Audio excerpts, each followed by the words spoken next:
அம்மா, இந்த கல்புரத்தை எல்லாரும் தொட்டு கும்பிடுங்க. அப்படியே அம்மாவை பாருங்க. இந்த கோயில் ஒன்று தான் செவ்வாய் தோஷம், நாகதோஷம், கிரக தோஷம், பிறப்பு தோஷம். ஒரு மனிதனுக்கு 4 தோஷம் உண்டுங்க. இதில் செவ்வாய் தோஷமும் நாகதோஷத்துக்கு கிரகங்கள் உண்டுங்க. பிறப்பு தோஷத்துக்கு கிரக தோஷத்துக்கும் கோயில் இல்லைங்க. அது அம்மா தாங்க. அதனால் நல்லா நேரம் இருக்குங்க, நல்லதே நடக்கலையே, எல்லாரும் அழுகுறாங்க, எல்லாரும் கஷ்டப்படுறாங்க. இது அங்காள பரமேஸ்வரி, அதர்வண பத்ரகாளி, சமயபுரத்து மாரியம்மன், அஷ்டபுஜ துர்காதேவி, மகாமேரு, உற்சவமூர்த்தி துர்காதேவி அம்மன். அழகான முகம்.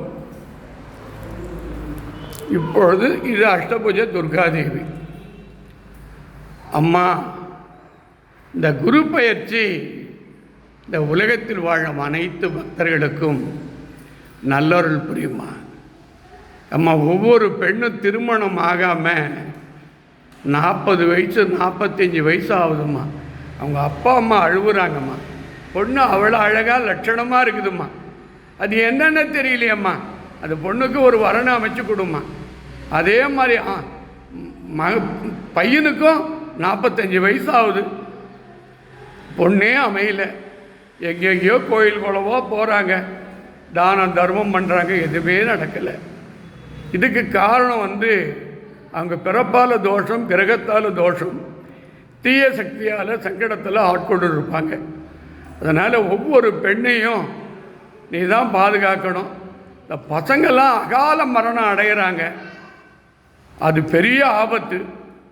அது கிட்டத்தட்ட 14 வருஷம் அவங்க குடும்பத்தையே ஆட்டி படைச்சிடும் அகால மரணம். அதனால் இந்த அகால மரணத்துக்கு போகாதீங்க.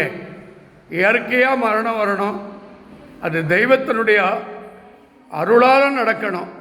அதனால் இந்த உலகத்தில் வாழும் அனைத்து பக்தர்களுக்கும், அனைத்து மகான்களுக்கும், சித்தர்களுக்கும் நான் வணங்கி கேட்டுக்கொள்வது, இந்த இடம் சித்தர்கள் ஏங்க, 4வர்கள் எவ்வளோ பேர் பட முடியாது இனி துயரம் பட்டாங்க.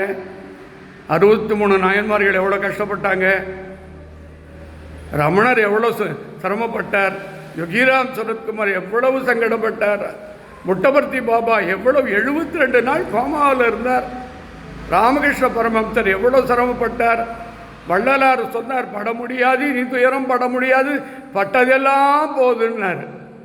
கடைசியாக சொன்னார், படுக்கவோ பாய்க்கு கதி இல்லை, குடிக்கவோ கூழுக்கு வடி இல்லை, இந்த பாரில் சென்று பிச்சை எடுக்கவோ என் உடம்பில் இடமில்லை என்றார். ஆதிசங்கரர் எல்லாத்தையும் விட்டுட்டு திறந்துட்டு வெளியேறினார். சிரிடி பாபா வெறும் 2 முழம் துண்டோட வெளியேறினார். எவ்வளவு கஷ்டம் சாப்பாட்டுக்கு, தண்ணிக்கு. அவங்களாம் யாருக்கு என்ன கெடுதல் பண்ணாங்க, புரிஞ்சுங்க. அப்பேற்பட்ட மகான்களுக்கே இந்த நிலை என்றால் மனிதர்கள்னால் ஒரு துரும்பு, ஒரு தூசு. அதனால் அம்மா பாதத்தை வணங்குங்க. எவ்வளவு பெரிய ஆளாக இருக்கட்டுங்க, உலகத்திலேயே நான் தான் பெரிய ஆள், அம்மா கிட்ட சரணாகதியாங்க. இந்த திருவண்ணாமலை கிரிவல பாதையில் அமைந்துள்ள முப்பெரும் சக்தி நவசக்தி பத்ரகாளி அம்மனை யார் ஒருவர் பற்றி கொள்கிறார்களோ சத்தியம் அடுத்த பிறவி கிடையாது, மோட்சத்தோடு போவீங்கள். உங்கள் தோஷங்கள் நிவர்த்தியாகும், உங்கள் பாவகிரகங்கள் விடுபடும். சத்திய அருள்வாக்கு எல்லாருக்கும் எல்லா அருளும் கிடைக்கட்டும். இந்த பூஜைக்கு அம்மா பரிபூர்ணமான உத்தரவு கொடுத்துருக்காங்க. அவங்களுக்கு நெஞ்சார்ந்த நன்றியை என் குடும்பத்தின் சார்பிலும், என் உயிர் உள்ளவரை உங்கள் திருவடியிலே சரணாகதியாக இருப்பேன். என் உயிர் சிவன் திருவடியில் சங்கல்பம் ஆக வேண்டும் என்று தாயிடத்திலே பிரார்த்தனை வைத்து எல்லாருடைய கஷ்டங்கள் தீர வேண்டும். ஒவ்வொரு குடும்பம் ஆனந்தமாக வாழ வேண்டும். எல்லாருக்கும் நல்லதே நடக்கட்டும், சந்தோஷம் உண்டாகும்.